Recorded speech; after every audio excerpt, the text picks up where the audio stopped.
Hey everyone, I'm here in Chinatown today to make a tutorial for my patron supporters. I'll be sketching that zodiac animal. That is the dog.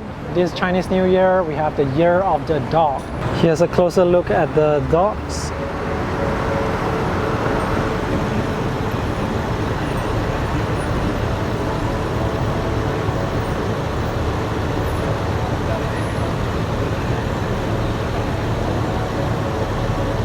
Alright, what you are watching now is the time-lapse version of the full-length tutorial that I have created for my patrons.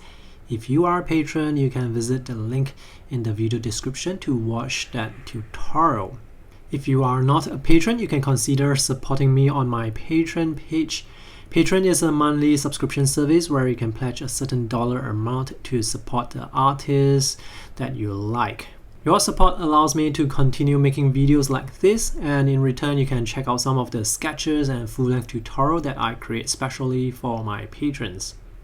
So for this particular sketch, I was at Chinatown on a morning, and I was there last year as well to sketch the rooster, the giant rooster. I have created a video for that as well, but last year's sketch I drew it with a photo reference. For this year's sketch, I made it a point to visit this place early in the morning so that it's not too hot, so that I can sketch on location. Now the feeling of sketching on location versus sketching from a photo reference, it's very different. It's definitely more fun to sketch on location. And while I was sketching there on a Sunday morning, I met a friend who was there to sketch the decorations as well. So you never know who you will meet whenever you are sketching outdoors. I'm not sure if you noticed earlier, I started by drawing the base of the decorations, and then I moved to drawing the huge dogs there. I already have the composition plan in my mind. So after you have been drawing for years, you will sort of have the ability to frame the composition in your mind and imagine that on the page, and that's what I usually do. I try to imagine what the composition is like when it's on the page. The focus of this sketch is the decorations. That's why I draw a lot more detail for them compared to the background, which you are going to see later on. When I have more details for the main subject, people will tend to look at that more compared to background elements which have less details or more muted colors. So there are 6 dogs here. Dogs are a bit tricky to draw, especially real dogs, because they like to run around, but for decorations like this, they do not move. It's a bit easier, but these are still considered organic elements, organic subjects to draw because of all the curves, all the pretty weird shapes, and all the lines that are not straight. They are a bit more difficult to draw, and the trick to drawing organic elements like this is to sort of use the contour drawing technique. Pay attention to where the lines are turning, where they are going, how long the lines are in relation to other lines that are already drawn on the scene. Now if you can get the proportion right, the angles of the lines right, you can make a very good sketch. The dog decorations are huge. Now to convey a better sense of scale, sometimes it's good to draw something else that people can recognize. For example, you can draw cars, you can draw people, you can draw street lamps.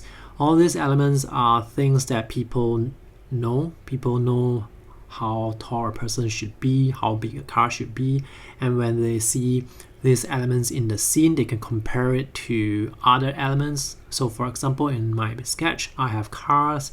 When people see the size of the car and compare that to the decorations, they know exactly just how much bigger those decorations are. For this particular sketch, I'm painting with a limited color palette. The colors that I'm using are Aussie Red Gold, Quinacridone Lilac, and Sleeping Beauty Turquoise. Now this is a limited palette with a rather limited color mixing potential. So after a while, after I painted some of the subjects, I realized that I needed additional colors. For example, there are certain elements in the scene that requires me to use yellow, but Aussie Red Gold is a orangey color, so I added lemon yellow to this limited palette. But to use lemon yellow straight from the tube onto the sketch, it's going to appear a bit glaring, a bit out of place, so I added some Aussie Red Gold to lemon yellow to sort of neutralize it slightly, to make it less glaring and distracting. It's very difficult to mix a very dark black or a dark shade of color using Sleeping Beauty turquoise, so I added French ultramarine later on to the limited palette. Using a limited palette can help you speed up your sketching and also help you learn more about color mixing, because there is only a limited number of ways to mix colors from those limited colors. So far I have colored most of the sketch with Aussie Red Gold. I also diluted Aussie Red Gold to get some of the lighter tones, and for the trees on the left side I added some Sleeping Beauty turquoise or French ultramarine. I cannot remember because this sketch was done about a week or 2 weeks ago. Now I'm adding some of the red colors onto the scene. Quinacridone Lilac is a really wonderful color that is not red, but if you add a bit of orange or add a bit of yellow to it, it can become a really nice shade of red, and that's what you are looking at right now. After adding all the colorful colors, the bright colors, now I add in the shadows for the darker areas. Sketching something like this is not really difficult. You just have to pay attention and really sit down, look at your subject, and just soak in the atmosphere and draw slowly while paying attention to the proportion. If you pay attention to the proportions, you can draw almost anything. So you don't need any knowledge about perspective. I don't think I can teach you a lot about perspective in this particular sketch because I'm drawing this mostly using observation techniques. So all the colors that I'm mixing right now, they are all from the limited palette. The greens that I'm able to get from this palette, it's very limited. It's those dry green color because the orange or the yellow that I have, it's very warm. So with a warm yellow or warm orange, the type of green colors that you can get is the dry green type of colors. Sometimes they may look a bit brownish as well.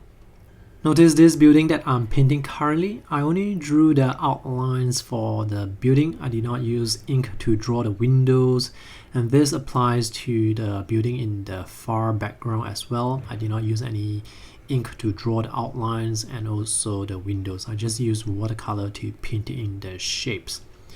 If you use ink for everything is going to have high contrast, so sometimes if you want to draw the person who's looking at your sketch to a certain area, you have more contrast in that particular area. So this is the completed sketch. I think I painted this in 1.5 hours. This is an A5 sketch.